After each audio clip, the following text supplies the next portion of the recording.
Here we go. Yes, sir. The boys are back in town. Rap Sports News. RSN Podcast. Yo. What up, man? What's going on, man? Hey, man. It's a great day to watch some football. Almost that time. Yes, sir. All right. Let's get into some topics, man. We starting off with Kid Cudi. He squashes his beef with Kanye and Lupe Fiasco. Okay. So I didn't remember the Lupe one. Me either. I didn't really know what was happening with that. But I didn't think them two would have any issues, though. They don't seem like the type. I guess it's like something from, like early 2014, 2013, something like that. When Lupe was out giving features for like $500. I think that. That's how crazy they hear. I think Cudi said that he was overcharging people or something like that. Oh, that's dirty. So dirty. They have been going at it, and then Cudi finally like posted, "Hey, my bad, and I'm sorry, and I hope we can get past this." And then Lupe was like, "That's all I needed." That's what's up, man. It's cool that people are growing up and being more mature about things. I really thought this beef might have been over like some skateboard stuff or something. Kid push. Cudi stole a skateboard. Something like that. Yeah, and then with Kanye, he said, people like to hear them two together. So he said they're like a dynamic duo, which they are. They made some really great albums. So yeah, I'm glad they squashed that. That's what's up. Shout out to Cudi. Keep the peace. Marlon Wayans, he says the combo about men wearing dresses in Hollywood is lame. He said it's silly. Basically, what he was talking about on podcasts, he was saying that when black men wear a dress or something, basically they're chastised for it. But then, like, when white men in movies wear dresses, they get Emmys and all these nominations, and then they win, and nobody, like, takes away their masculinity, right? I think it's the audience. I think it's who he's talking to. So let me just get this correct. Marlon Wayans saying the comment about black men wearing dresses is whack, right? That's basically what he's saying. Okay, so I think it's not fair for him to make that comment when you're comparing audiences, because when you said when white men are not judged and things like that, well, they're being judged by white audience. Like black people judge black people on that in a sense. It seems like it overall, and it seems like the white audience judges the white men on that, and they just don't seem like they care. Right. I don't think the white audience care about black men in dresses either. I think it's the black audience is the one that cares. See, so I'll go back to like when we were younger, when we pretty much seen it more, like Big Mama's House, stuff like that. I remember seeing stuff like that, but I didn't think nothing of it. I was indifferent to it. Yeah. That's the best way I could say. I didn't think it was funny, but I didn't like look down on it because I was too young to care. Yeah, true. It's too young to care for sure. Yeah. It was one of those things where it's like, okay, why he in the dress? But at the same time, it was like, I wasn't like mad about it. Yeah. I wasn't like I disapprove. Yeah. Now fast forward to today. It's different now. Right. It's different now. Now I could say, I don't want to see any movies with men wearing dresses. Of no color. Yeah, no color. It don't matter what color you are. And that's just personal preference, That doesn't mean that we don't like the people. No, it's just not for me. Just not something I want to watch. Right. So, and also, of course, Marlon's going to feel a way about it because he was in White Chicks with his brother. Yeah, for sure. And something that he said. Now, he said that White Chicks was a classic movie. That's a reach. Nah, man, don't get quiet. That's pause. A reach. That's a reach. Okay, I'll tell you what. I'll say this. It had a classic moment when Terry Crews was singing in the car. Oh, yeah. Making my way downtown. They had a classic moment. It had maybe classic moment. They had like some phrases. Yeah, some phrases. Once you go black, you end up in a wheelchair. Yeah, but I can't say it's a classic movie, man. He taking that a little too far. He feeling himself. I don't think I've seen that movie in like 20 years. Yeah, I haven't. A classic movie is when you say like Friday. Right. You know what I'm saying? Okay, you can't deny that. I mean, come on, son. I gotta give it to her. I just had to. But not to take away from Marlon, he's a great actor. He's very funny. And he has made some really great movies. Yeah, for sure. Scary Movie 1 and 2 are like, that's classic. Yeah, that's classic. All right. Dave Chappelle, he goes in at Katt Williams. Why, Dave? Why? Yeah, so basically what he was saying, what Dave was saying is that, Katt only went at other black people. He only eat their blacks. He didn't say anything about white guys. He said, what part of the game is it to mess up another black person's paper? Okay, that's a fair statement, but this is the thing. And I feel like sometimes people, I'm not saying color, I'm not saying any kind of people, I'm just saying in general, don't listen. They don't listen to the context. Why does Katt Williams come on Club Shay Shay? Because he said he wanted to come back, respond to all the people who said something about him. Mm-hmm. The white people came on his show and said something about him that I know of. Yeah, I mean, that's what I was thinking too. I was like, Katt more than likely is just around other black comedians. Not saying he doesn't because he did say he loves all people. Yeah. He just happens to be black. Yeah, I mean, like, my understanding was he came on the show to set the record straight on his side of the story based on what those individuals said. Anybody he didn't mention ain't say nothing. Right. Ain't nothing for him to say nothing.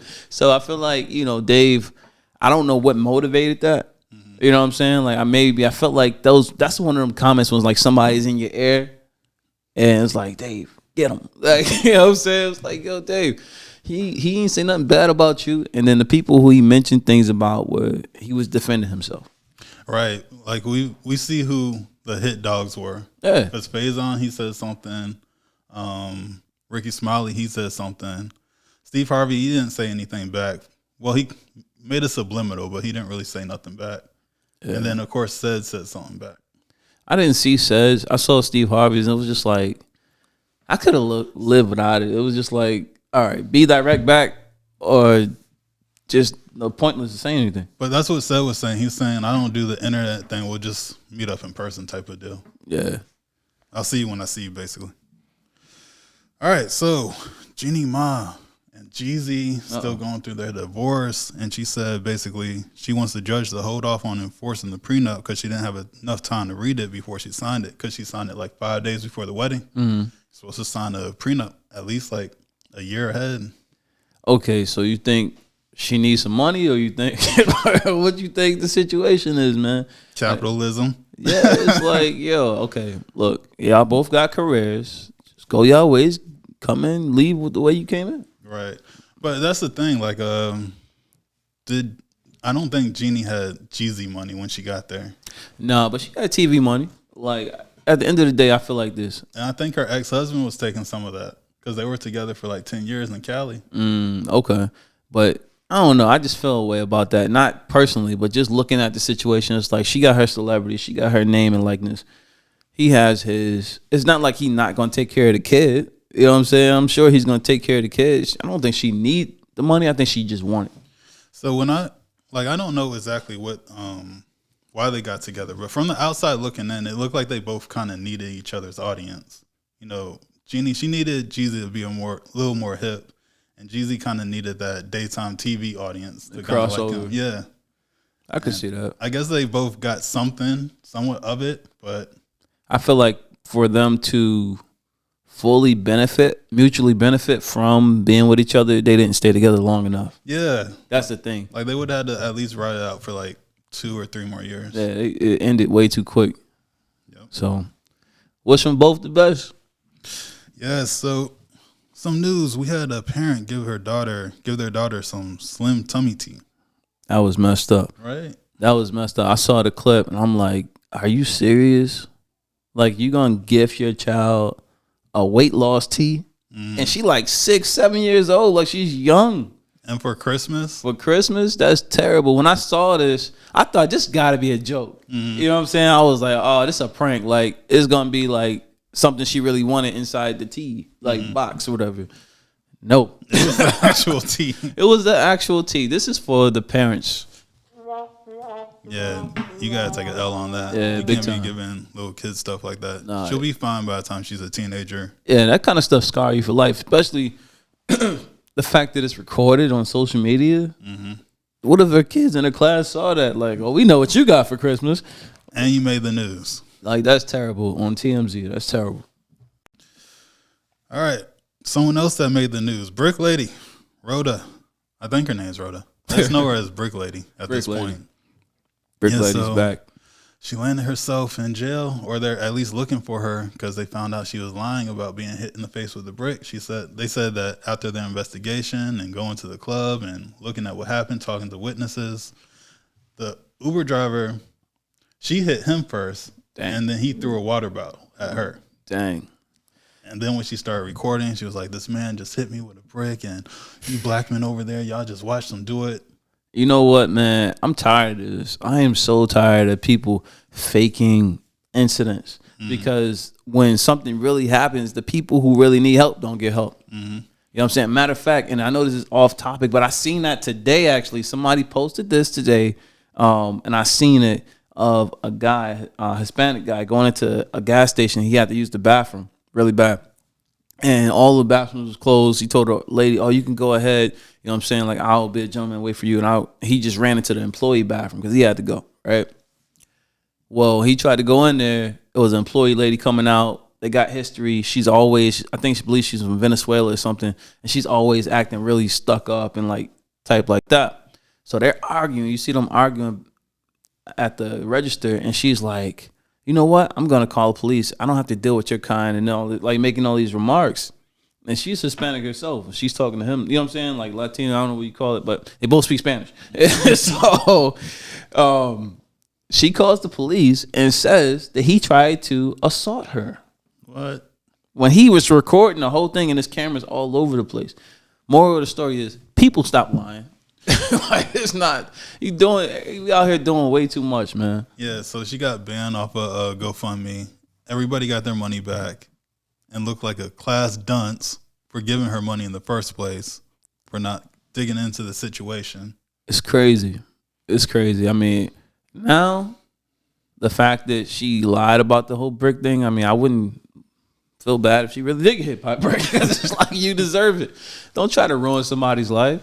Yeah, just because what if there were no cameras around and now you're pointing at people and then they did arrest somebody? Yep. Now that person's falsely accused and they're facing like serious charges. That's actually like attempted, basically. You seen her face. I mean. And then you're in the hospital crying and, "Oh my gosh, why'd you do this to me?" It's terrible, man. People, we got to do better. Yes. Stop lying. Cut it out. And now you got a felony. You got to talk to them like the kids. Cut it out. So, this week at the Iowa caucus, Trump won by 50%. There's a lot of Trump supporters out there. Hey, man, he got a serious audience. I think Trump should release some music. I feel like he'd go platinum first week. DeSantis, he was at 21%. Nikki Haley, she was at 19%. And Vivek Ramaswamy was at 7%. So he dropped out. Wow. But he went to Trump's rally and spoke with him. And after he spoke, everyone was like, "VP, VP, VP." Is it all a plan? Is it a rollout? So we'll see in the future. But I don't think we've seen the last of Vivek. Yeah, it's definitely, I feel like it's all scripted. You know what I'm saying? We'll see in November. Right. We'll hear the announcement. Word. All right, Just Pearly Things is back in the news, of course. She said that Malcolm Luther King was a race hustler. Martin Luther King was a race hustler. Yes, just like how we have them today. How we have like certain people, they have Wait schools. a minute. Taking donations. And we don't see them in that school. Time out. How could he be a race hustler when he was the original? The OG. You talking about the OG. And he wasn't making money from that. That's crazy. I feel like she's... Like, he literally got hit in the face with water hose. She's a bandwagoner. That's what she is. Right. She's a bandwagoner. But it's the thing, right? Should a white woman be talking about our ancestors like that anyway? No. Because I don't ever see, like, black people get online and be like, Louis the 13th wasn't the king you thought he was. Yeah. It's I feel like clout chasing. I feel like... That's for sure. You know what I'm saying? It's just unnecessary. It's unnecessary. I mean, we can say a lot of things. We can go down the list. Christopher Columbus. That's the first there. one I was really thinking about too. I just wasn't gonna say nothing. Let's just start there, miss.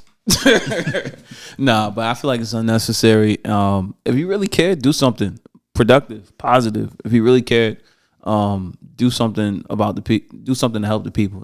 Don't make narratives like that. Yeah, go build a school. Facts. All right, some fans say, speaking of Martin Luther King, Some fans say that they saw him at a Ravens game. Come on, man. I don't know how to feel about this because listen, all my life since I've been older, like old enough to drive, I say, when I've been going places, people be like, yo, I saw you at the mall. I'm like, yo, that wasn't me. No, like he looked just like you. Mm-hmm. Stop it. We all don't look alike. Right. But he did look like Martin Luther King a little bit. Yeah, he did look like Martin Luther King a little bit. But come on, man, don't do that to that man. Say that's Martin Luther King. Now, if we saw Tupac a look-alike at the game, right, then that'd be something. It'd be something we might investigate. An older-looking Tupac. Yeah, older Tupac. Then I could relate to that one. But I think Jada would be on that first. Oh, she'd be next to him. Did you see one? Did you see somebody look like Jada get next to him? All right, let's talk about basketball. Yes, sir. So they say they want to break up the Warriors. Why? Oh, man. Good times don't last forever. Mm-mm. Yeah, man. They saying the Warriors are stinking up the court, man. They saying Draymond, Clay, and stuff, they got to be broken up. That's the word around the street. That's what they saying. Come to trade deadline, they thinking about busting them up, pause. They said Steph doing this thing, Steph being Steph, but Clay ain't producing. Draymond always getting suspended, doing something to be Draymond. I mean, kicking, punching, yelling. Man, listen, I've been following Steph since Davidson. I've been following him since college. I've always been a fan of Steph and a supporter of the Warriors. Right. And what I mean by that is you can get rid of everybody except for Steph. That's what I was thinking too. You know what I'm saying? You can get rid of whoever you want except for him. They all can go. I mean, personal opinion. Yeah. So time to clean house. Yeah, it's not the same. It's not looking the same. It's spooky outside. So bring Bronny on. Bring Bronny on and be 2-point guards, but yeah, I take him over Clay right now. NFL playoffs. We almost there. We almost there, man. We almost there. The AFC and NFC championship is halfway set for next week. Right now, we got the Baltimore Ravens waiting to see who will win between the Buffalo Bills and the Kansas City Chiefs. And we have the San Francisco 49ers waiting to see who's going to win between the Tampa Bay Buccaneers and the Detroit Pistons. Who do you think will win these games? Who do you think going to win? Detroit Pistons? I said Pistons. Detroit Lions. I'm sorry. They're going to kill me in the comments. Detroit Lions versus the Tampa Bay Buccaneers. I think Detroit might win it. Maybe. Yeah, I'm going with Detroit, too. I'm going with Detroit. Okay. And who you got with Kansas City and Buffalo? Man, you already know the answer to this. I think Kansas is going. Oh, man. Yeah, I'm going with Buffalo. I think if there's any time that they have an opportunity to finally beat Kansas City where it counts, I think it's today. Because Kansas City is Kansas City, but they're not the same Kansas City that they used to be. But, true. So I'm pulling for the Bills. So we'll see what happens. Too early for Super Bowl predictions, or should we do that on next time? Next time. Okay. It's too early. It's too early. Okay, well, if you got any predictions, please put them in the comments. Let us know what you think, who your team, how you feel. Let us know. All right, ready for a fun topic? Let's do it. We got two groups. We got Wu-Tang Clan and a Tribe Called Quest. One got to go. Well, this one was hard. It was. This is not coming down to skill. This is not coming down to hits. This is not coming down to nothing but personal preference. Right. Wu-Tang is staying for me. And Tribe's staying for me. It's just, Tribe, the creativity that came out of Tribe and Q-Tip is just something I couldn't go without ever hearing that. That's respectable. Yeah, I mean, you can say Wu-Tang is like, that would make me sad Said I've never heard Raekwon or Ghostface, Method Man. ODB. Cause see, think about it. It wouldn't like none of them would have came out individually too, if it wasn't for Wu-Tang. Like I know, like I think it was like Wu-Tang is what put them out there like that. Cause Method Man got noticed from Wu-Tang. You know what I'm saying? I know he had, and they all some of them had individual deals, but that was after. That was after. Yeah. So, but nah, I can't give up Midnight Marauders. Hey, word. Nah, that was a good one. I like that a lot. All right, guys. If you made it to the end, we want to thank you. Yes, you want to hear more music critiques and vlogs? Check out my channel. You want to hear more vlogs and music? Check out Slyce's channel. I'm Canary Valens. Slyce. Peace.